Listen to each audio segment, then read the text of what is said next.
Let's understand SQL context.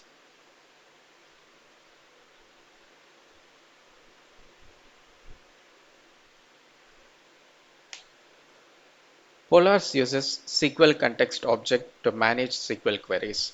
The context contains a mapping of data frame and lazy frame identifier to their corresponding datasets.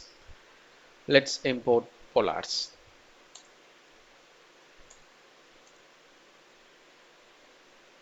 Let's initiate SQL context. Polars.SQL context. Let's print.